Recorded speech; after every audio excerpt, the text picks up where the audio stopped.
नमस्कार, news times में आपका फिर से स्वागत है। मैं हूं आर्यन गुप्ता। आइए खबरों में आगे बढ़ने से पहले एक नज़र डालते हैं आज की सुर्खियों पर। हेडलाइंस के प्रायोजक हैं royal medical.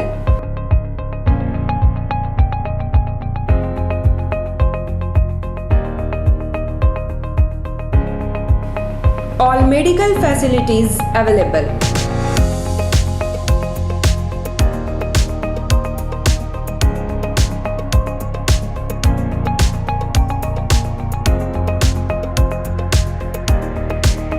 Specialist doctors available.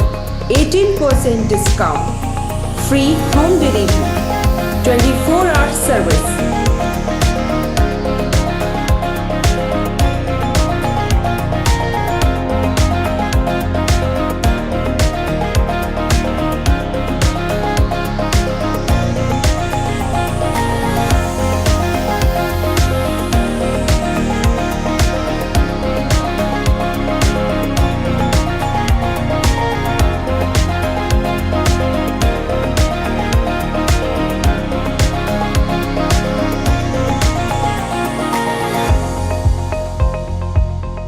Royal medical, Meera tower, ground floor, main road, Uliyan, Kadma Jamshedpur.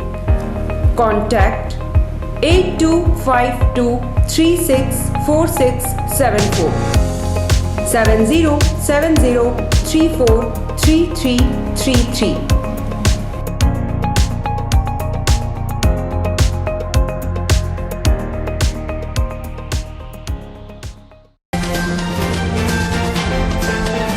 Mango में असामाजिक तत्वों का तांडव। कांग्रेस कार्यालय और मानगो विकास समिति के अध्यक्ष के आवास पर पत्थरबाजी और तोड़फोड़।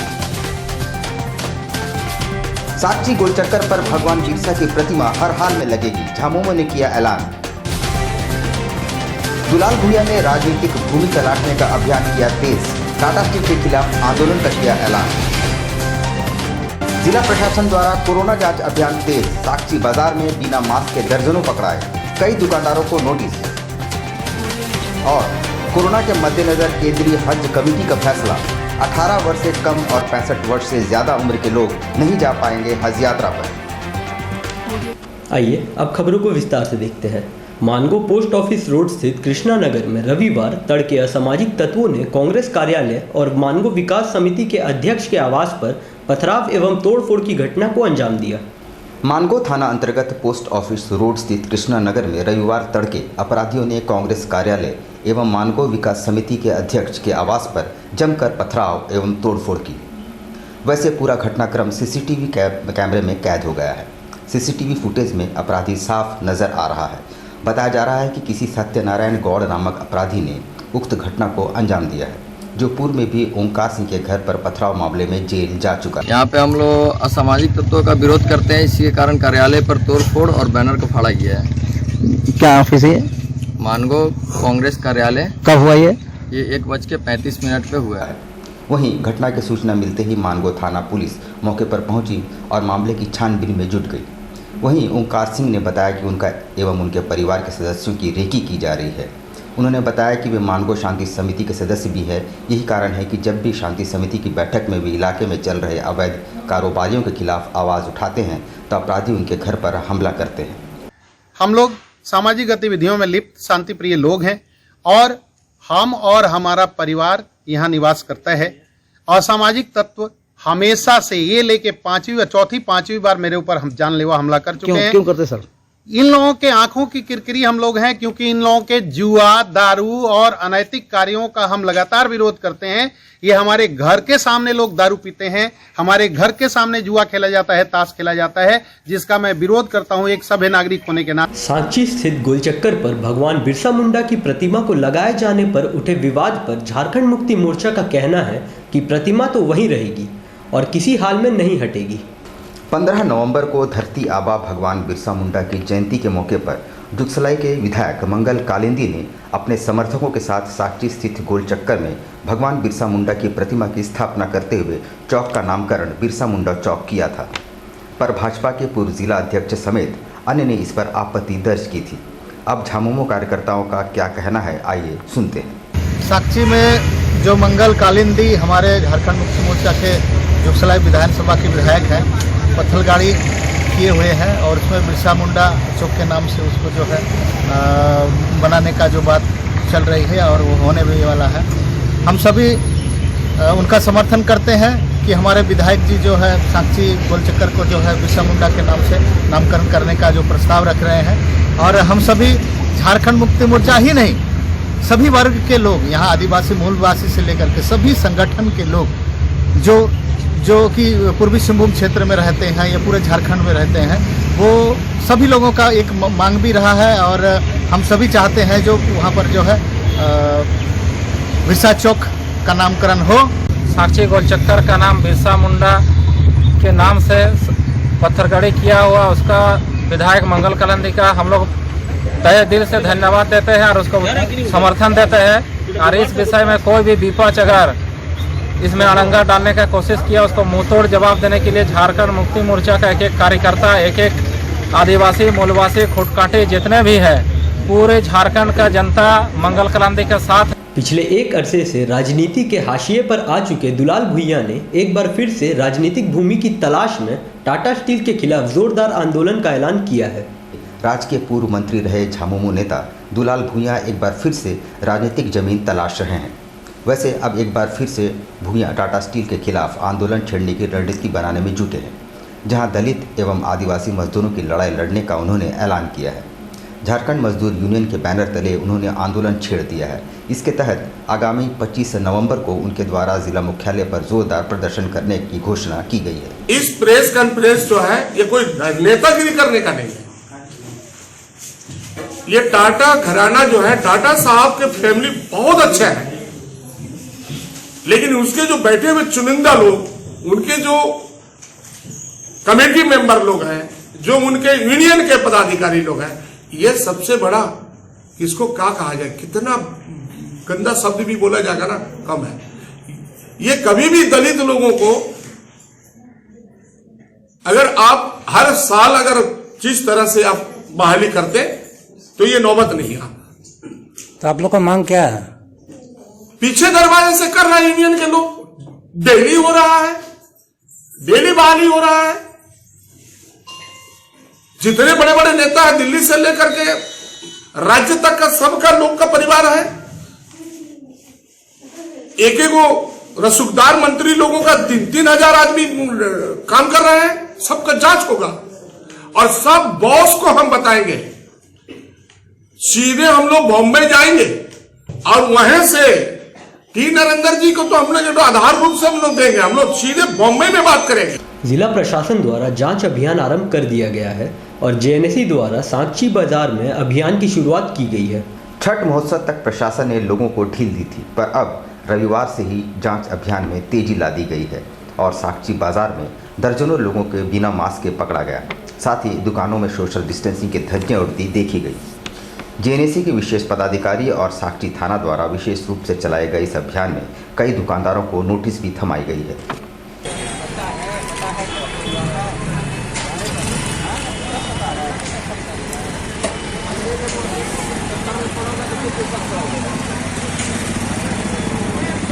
देखिए, हम लोग दो चीज़ देख रहे हैं। एक दुकान जो मॉल वगैरह है उसमें सोशल डिस्टेंसिंग मेंटेन कर रहा है कि नहीं कर रहा है, सैनिटाइजर का यूज़ कर रहा है कि नहीं कर रहा है, साथ ही साथ ये जो मास्क लगाए कि नहीं लगाए, विक्रेता और क्रेता दोनों, इसको हम दोनों चेक कर रहे हैं। इस बार कोरोना के मद्देनजर केंद्रीय हज कमेटी ने हज पर जाने के लिए नियमों में थोड़ी तब्दीली की है।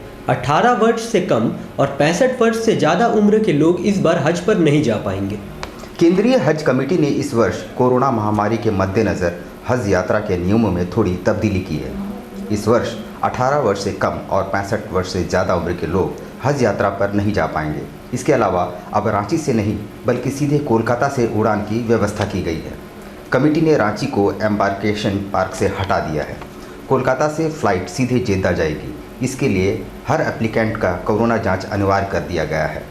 रिपोर्ट नेगेटिव आने पर ही उन्हें आगे की यात्रा की अनुमति दी जाएगी। जमशेदपुर जामा मस्जिद हज कमेटी से जो भी हज कमेटी का गाइडलाइन आया है, उसको कोविड-19 को देखते हुए जो गाइडलाइन आया उसको फॉलो करते हुए हम लोग फॉर्म फिलअप कर रहे हैं, समझे ना।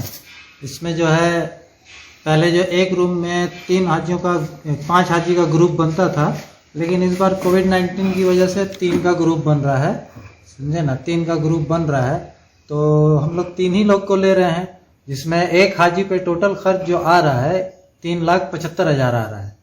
और उसमें फर्स्ट इंस्टॉलमेंट जो पहले जमा होता था 81,000, अब वो जमा हो रहा है फर्स्ट इंस्टॉलमेंट 1,50,000 का। तो ये है। और उसके बाद में तिथि कब तक का दिया गया है आने का जाने का? और फॉर्म फिलअप का जो लास्ट डेट है वो 10 दिसंबर तक का है। और इसमें एज लिमिट कर दिया इस बार कि 18 साल से 65 साल के बीच के लोग ही जाएंगे। कार्तिक माह के शुक्ल पक्ष को मारवाड़ी समाज के लोग गोपा अष्टमी पर्व मनाते हैं। इस पर्व में गौ वंशों की पूजा अर्चना होती है। ऐसी मान्यता है कि इस पर्व में मनोवांछित फल प्राप्त होता है। हिंदू पंचांग के अनुसार गोपाष्टमी हर वर्ष कार्तिक मास के शुक्ल पक्ष की अष्टमी तिथि को मनाई जाती है। गोकुल, मथुरा, ब्रज और वृंदावन में विशेषकर मारवाड़ी समाज के लोग पर्व को धूमधाम से और परंपरागत ढंग से मनाते हैं। इस दौरान गौ माता और बछड़ों की आराधना की जाती है। समाज की महिलाओं का कहना है कि गौ पूजन से परिवार में सुख, समृद्धि और शांति रहती है। ये सब मारवाड़ी समाज के लोग करते हैं। तो क्या करना पड़ता है दिन भर इसमें? इसमें गाय को दरा, भूसी, रोटी, घास फूस जो भी हो मिठाई उठाई खिलाना चाहिए। रोटी बैंक द्वारा एमजीएम अस्पताल में मरीजों के बीच रविवार को फल एवं दूध का वितरण किया गया। रोटी बैंक द्वारा प्रतिदिन सैकड़ों गरीबों के बीच भोजन परोसा जाता है। रोटी बैंक का नारा है कि कोई भी व्यक्ति भूखा ना सोए। इसी क्रम में छठ महोत्सव के दूसरे दिन एमजीएम अस्पताल में भर्ती गरीब मरीजों के बीच फल और दूध का वितरण किया गया और साथ ही सभी की शीघ्र स्वास्थ्य लाभ की कामना की गई। संस्था के अध्यक्ष मनोज मिश्रा ने कहा कि छठ के मौके पर दूध का महत्व ज़्यादा होता है। सीताराम डेरा में 2 दिन पूर्व एक नवविवाहिता ने फांसी लगाकर खुदकुशी कर ली थी। मृतका के परिजनों की शिकायत पर रविवार को पुलिस ने महिला के पति को गिरफ्तार कर न्यायिक हिरासत में जेल भेज दिया। सीताराम डेरा थाना अंतर्गत भूयाडी कानू भट्टा की एक नवविवाहिता ने घर में फांसी लगाकर आत्महत्या कर ली थी, जिसके बाद परिजनों की शिकायत पर सीताराम डेरा थाना पुलिस ने महिला के पति को गिरफ्तार कर जेल भेज दिया है। बताया जाता है कि 4 माह पहले ही दोनों ने कोर्ट मैरिज किया था। पुलिस के अनुसार महिला के परिजनों ने दहेज को लेकर आत्महत्या के लिए उकसाने का आरोप लगाया है। कब किया था शादी? अप्रैल में किया था। तो फिर ऐसा क्या बात हो गया कि पत्नी सुसाइड कर ली? उसी का दिमाग जानता है, उसी का दिमाग जानता है, हम कैसे बता सकते हैं। सांची स्थित सिटी मार्बल्स के शोरूम का उद्घाटन स्वास्थ्य मंत्री बन्ना गुप्ता ने किया। सिटी मार्बल्स का पहला शोरूम डिमना रोड में अवस्थित है। शनिवार को साक्षी बाजार में स्वास्थ्य मंत्री बन्ना गुप्ता ने सिटी मार्बल्स के शोरूम का उद्घाटन किया। इस मौके पर शोरूम के प्रोपराइटर संजय झुंझुनवाला ने बताया कि डिमना रोड में ग्राहकों के विश्वास को देखते हुए साक्षी में भी शोरूम की शुरुआत की गई है। बेहतरीन लुक और किफ़ायती मूल्य के कारण इस मार्बल की मांग बाजार में काफ़ी बढ़ी हुई है।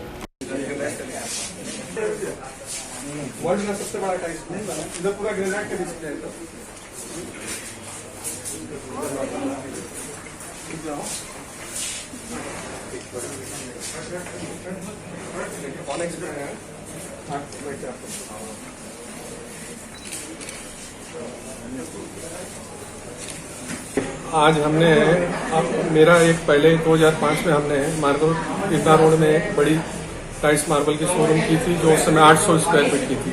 आज वो 15,000 स्क्वायर फीट की है, जो पूरे झारखंड में नंबर 1 में है। और हम इंडिया में 65 कंपनी के टाइल्स के डीलर हैं, जिसमें हम इंडिया में भी नंबर 1 है। नंबर ऑफ कंपनीज हमारे पास सबसे ज़्यादा है। और यहाँ टाइल्स का शोरूम करने का मकसद ये था कि मानगो डिमना रोड में कई बार जाम लग जाता था, तो जाम की स्थिति में कई लोग फंस जाते थे। और यहाँ पर हमने जब ये बिल्डिंग बनी उसी समय हमने यहाँ एक दुकान बुक कर लिया।